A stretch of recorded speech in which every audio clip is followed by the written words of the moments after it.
Well, the primary election is tomorrow, and if you haven't looked at the list of candidates, it might seem different due to newly drawn district lines. 23 ABC's Mailin Ballots breaks down redistricting and how some have changed.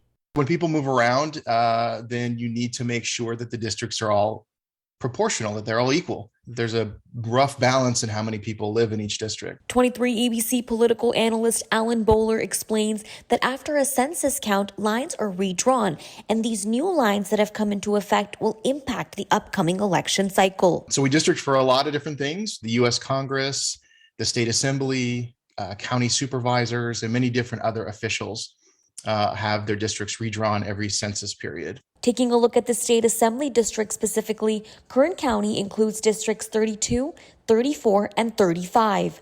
Assembly member Vince Fong is the incumbent in District 32, but he used to represent District 34. In the old lines, 43% of voters are registered Republicans, but after redistricting, District 32 leans more right on the political spectrum, as nearly half of the voters are registered Republicans.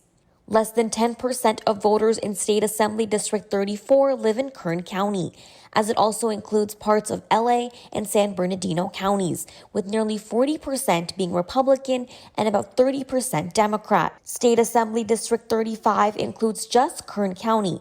Breaking that down, almost half of the voters are registered Democrats and less than a quarter are registered Republicans. But this race is an open seat because a part of the district used to be represented by Assembly member Rudy Salas, who is now running for a congressional seat.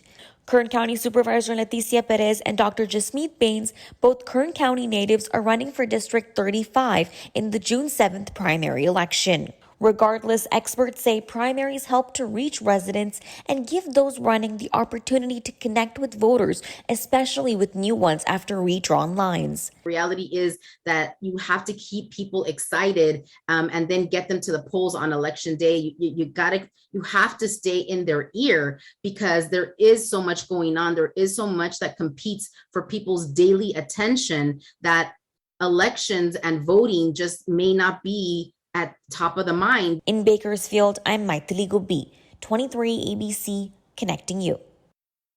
Now, if you are planning to drop off your mail-in ballots, you can find drop boxes across the county. There are 4 in Bakersfield.